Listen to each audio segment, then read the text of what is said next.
Bugungi mavzuyimiz robototexnika fanining birinchi ma'ruza mashg'uloti mavzusi hisoblanadi. Bu mavzu robototexnika fani va uning jamiyatdagi ta'siri hisoblanadi. Bu mavzu barcha fanlarda o'tadiganidek, demak birinchi mavzu fanning kirish qismi hisoblanadi va bu kirish qismida demak asosiy rejalarga iborat bo'ladi. Buni birinchi navbatda demak fanni kirishdan boshlab uning maqsadi, vazifalari va jamiyatga ta'siri, xulosa va nazorat savollari bilan bugungi mavzuni tanishtirib o'tamiz. Birinchi navbatda demak kirish qismidan oldin, fanni boshlashdan oldin biz robot degan so'zga demak tushunchaga demak savol berib ko'ramiz. Robot so'zi birinchi marta qachon va kim tomonidan demak ishlatilgan? Bu savolni demak javobini aniqlash uchun mana shu fan robototexnika fani misolida demak biz birinchi navbatda mana shu fanni boshlashdan boshlab to bu fanni oxiriga yetgancha barcha mavzularni demak biz robot so'zini juda ham ko'p marotaba ishlatib kelamiz. Va bu savolga javob shundan iboratki, 1920-yilda Chex yozuvchisi Karl Čapek Bruk pyesasida demak bu robot degan so'zni ishlatib kelmoqda. Robot so'zi demak bugungi kunda ishlab chiqarishda ham, sanoatda ham, boshqa holatlarda ham juda ham ko'p ishlatiladi. Demak biz ikkinchi navbatda demak ko'p chiqadigan vazifalarni shu bo'ladiki, demak fanning vazifalari va maqsadi.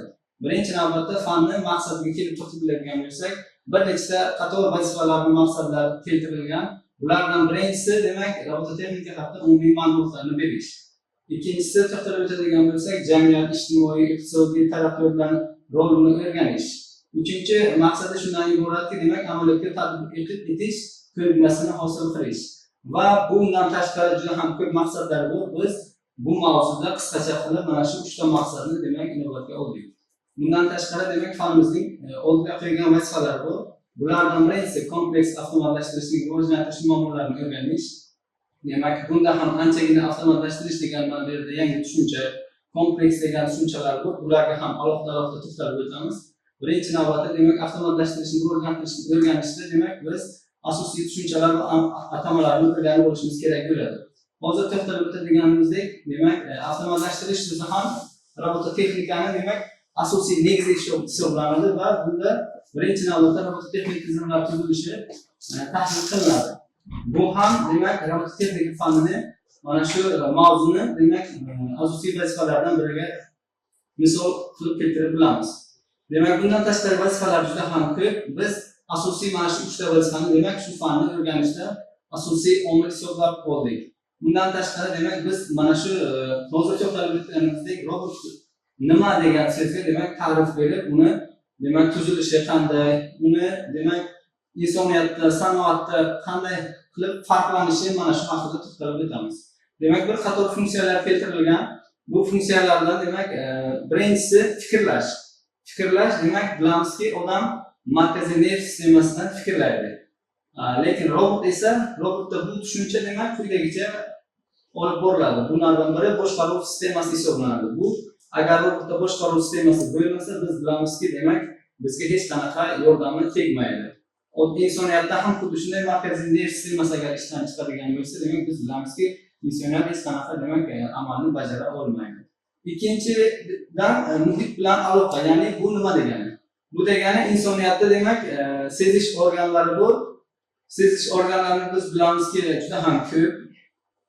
Bunda robotda ham xuddi shunday sezish organi, bu endi robotda texnik tilda sensorlar va datchiklar deyiladi. Bu yerda ham yana yangi tushunchalar bor. Mana sensor tushunchasi, datchik tushunchalari bor. Bularni ham har bittasiga keyingi mavzularimizda alohida to'xtalib o'tamiz. Demak, uchinchi holatda harakat. Ya'ni inson demak odam sifatida ko'radigan bo'lsak, demak qo'l, oyoq orqali harakatlarni amalga oshiradi. Demak, robotlar nima orqali harakatlarni amalga oshiradi degan savolga shu yerda javob topishimiz mumkin. Birinchi navbatda manipulyatorlar degan tushuncha kelib chiqadi. Bu yerda ham yangi tushuncha hisoblanadi, chunki robototexnika fanini demak kirish qismidan boshlab, uning maqsadi, vazifasini o'rganishni boshlagan vaqtda demak bizga yangi tushunchalar va g'oyalar kelaveradi. Demak, manipulyatorlar ham demak bu degani demak qaysidir ma'noda insonda qo'l va oyoq harakatlarni bajarsa, robotlarda esa manipulyatorlar demak harakatlarni bajaradi. Keyingi holatda demak energiya. Insoniyatda demak energiya qon aylanish organlari orqali demak energiyaga erishadi. Lekin robotda esa energiya manbalari degan yangi tushuncha yana kelib to'xtaladi va bu energiya manbalari robotda demak uni sensor va datchiklarning harakatlanishi demak yerga qo'yib beradi. Robotning asosiy farqi insoniyat bilan demak manipulyator, ya'ni odam qo'li harakatini imitatsiya qiluvchi mexanizm hisoblanadi va demak odam qo'lda harakatlanganda demak robot esa manipulyatorlar orqali mana shu harakatlarni bajaradi. Keyingi masala demak har bir robotni o'zini demak sinflarga bo'lishimiz mumkin. Demak bu yerda ham bu fanda ham texnika fanida ham demak robotni sinflarga ajratishimiz kerak bo'ladi. Bunda birinchi navbatda biz uni sinflarga ajratish uchun ahamiyat beradigan qismimiz uni funksional vazifalarga ahamiyat berishimiz kerak bo'ladi. Ikkinchi navbatda uni maxsusligi, ya'ni universalligi, maxsuslashtirilganligi. Uchinchi navbatda yuk ko'tarish, ya'ni yengil, o'rta, og'ir qiymatdagi yuklarni ko'tarishga inobatga olingan. Bundan keyingisi demak uni yuritma turi, ya'ni gidravlik, elektrik, pnevmatik holatlar bo'lishi mumkin. Keyingi tipi demak koordinator tipi, bu dekad, silindrik, sferik. Bu yerda yangi tushunchalar bor. Bu tushunchalarni ham keyingi mavzularda demak to'xtalib o'tib, demak biz mana shu tushunchalarga demak ta'riflarni, tasniflarni o'rganib boramiz. Va oxirgisi dasturlash usuli, ya'ni robotlarning sinflanishida demak asosiy dasturlash usullariga qaysilar kiradi deganda mana bu yerda biz 3 tasini misol keltirdik. Va ulardan biri stage in, offline va adaptiv dasturlash tillarini demak usullarini inobatga oldik. Bundan tashqari demak biz bilamizki, mana mavzumuzni boshida bitta yangi so'zga, yangi tushunchaga demak to'xtalib o'tgan edik. Bu avtomatlashtirish tushunchasi. Avtomatlashtirish tushunchasi texnik taraqqiyotda demak roli juda ham katta. Buni bilamizki, biz mana bu yerda slaydimizda demak 30 ta rolni keltirdik. 30 ta roldan tashqari juda ham ko'p rollar bor. Biz eng asosiysi, eng keraklilarini demak misollarda keltirdik. Birinchi navbatda ish samaradorligi. Bunda nima kiradi? Ish samaradorligi deganda demak biz asosiy e'tibor beradigan qismimiz tezlik va barqarorlikni oshiradi. Mana inson agar o'z qo'llari, oyoqlari bilan mana shu harakatlarni bajaradigan bo'lsa, qaysidir ishni, sanoat robotlarini agar misol keltiradigan bo'lsak, sanoatda inson o'zi 1 soat, 2 soatda mana shu ishlarni bajaradigan bo'lsa, demak sanoat robotlari esa uni samaradorligini ham oshiradi, sifatini bajaradi va uni tezroq amalga oshiradi. Ikkinchi navbatda sifat nazorati.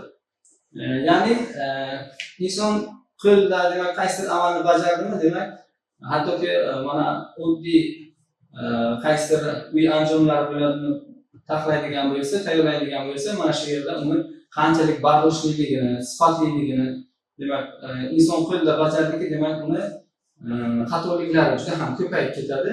Shuni oldini olish maqsadida robotlarimiz demak bu yerda o'ziga yana to'xtalib o'tamiz. Sanoat robotlarimiz esa buni xatoliklarini, mana masalan inson qo'lda bajarsa, o'yin to'xtaladigan bo'lsa, robotlarimiz esa demak mana shu amallarni bajarishda 5 tagacha, 4 tagacha, 3 tagacha, 2 tagacha, 1 tagacha xatoliklarni demak kamaytirib boriladi.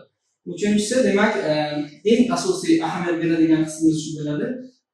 Bunda xavfli ishlarni bajarish, ya'ni haqiqatan ham inson agar mana shu ishlarni bajarsa, uni hayotiga demak xavfi, mana kimyoviy moddalar bor, misol uchun radiatsiyali yoki chuqurliklar bor va hokazo. Insoniyatni demak hayotiga xavf soladigan holatlar bor.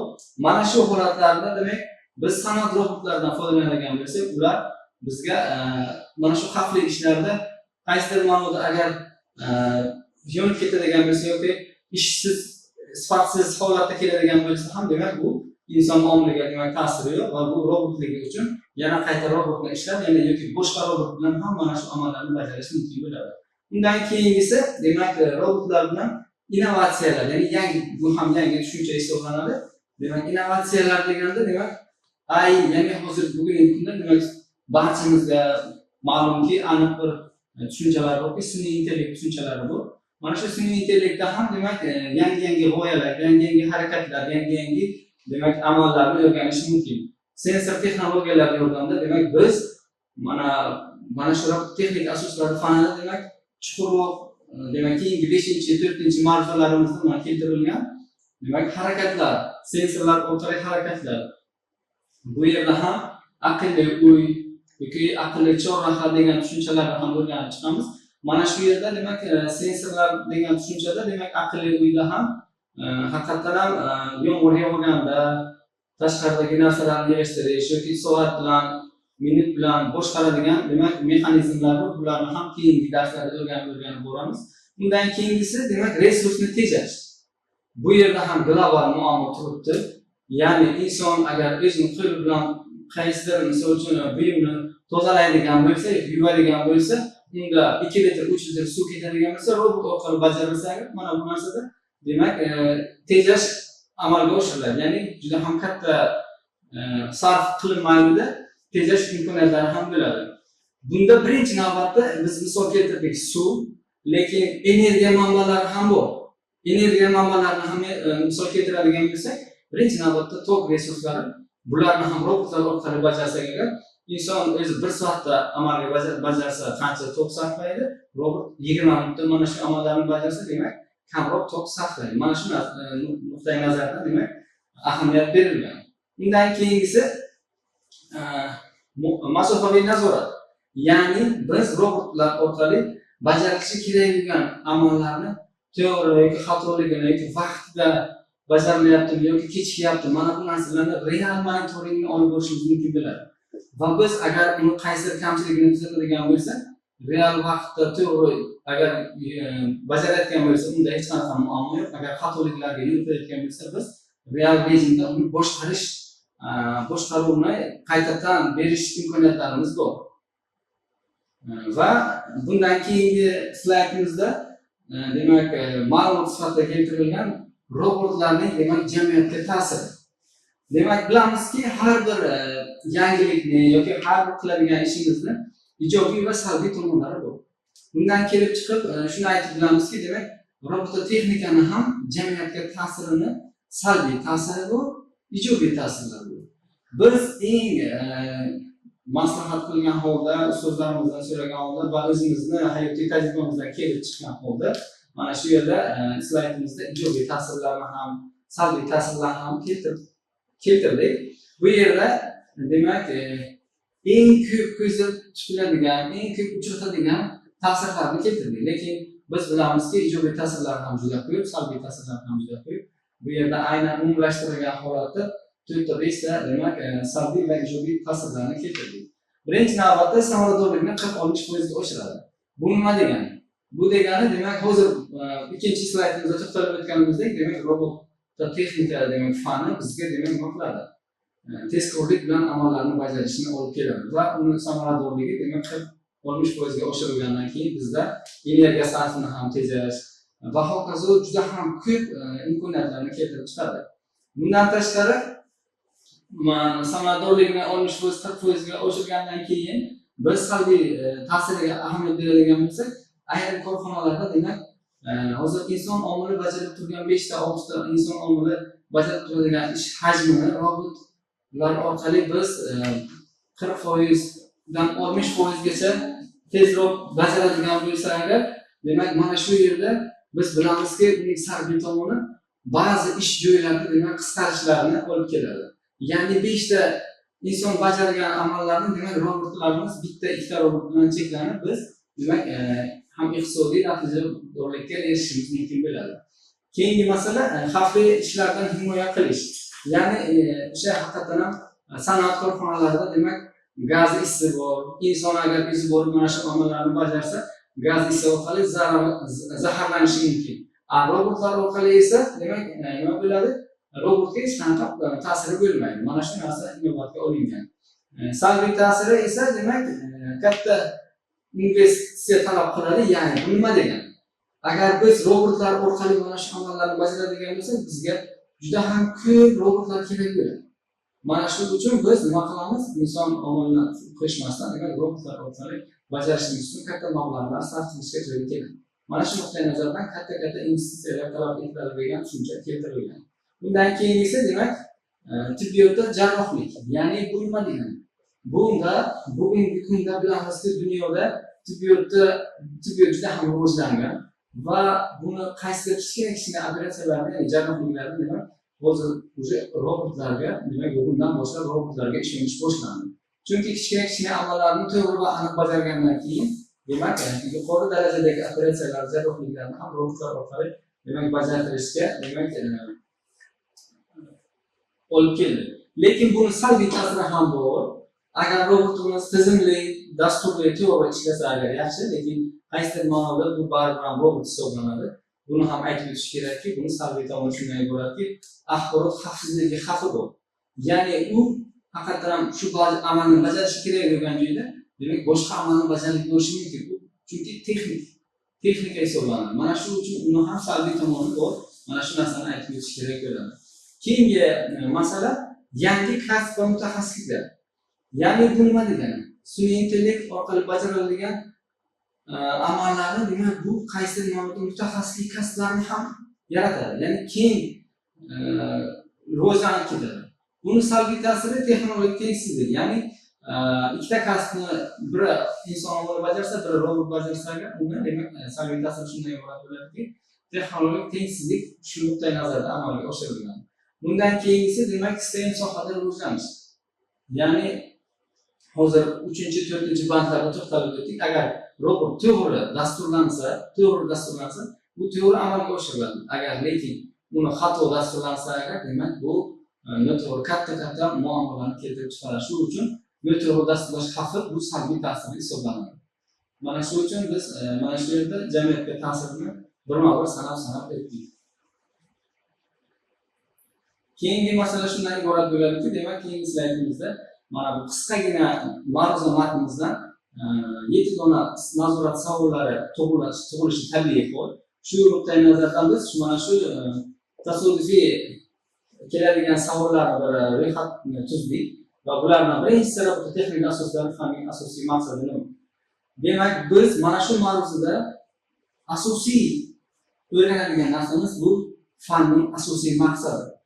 Va demak biz bilamizki, mana shu yerda hozir birinchi savolga demak javob olib bildik. Ikkinchi savolga to'xtaladigan bo'lsak, robot va manipulyator o'rtasidagi farq nima? Mana bu savolga ham javob bor. Bizni ma'ruza matnlarimizda va prezentatsiya materiallarimizda bunga javob keltirilgan. Va mana bu yerda men hozir qisqa qilib ma'ruza matnida demak mana shu ma'lumotlarni keltirdim. Kimdir ahamiyat bermay ketgan bo'lishi mumkin, lekin buni yana qayta takrorlash maqsadida biz test savollarni ham, ma'ruza matnini ham, taqdimotni ham platformaga alohida qilib har birini ko'rib chiqdik.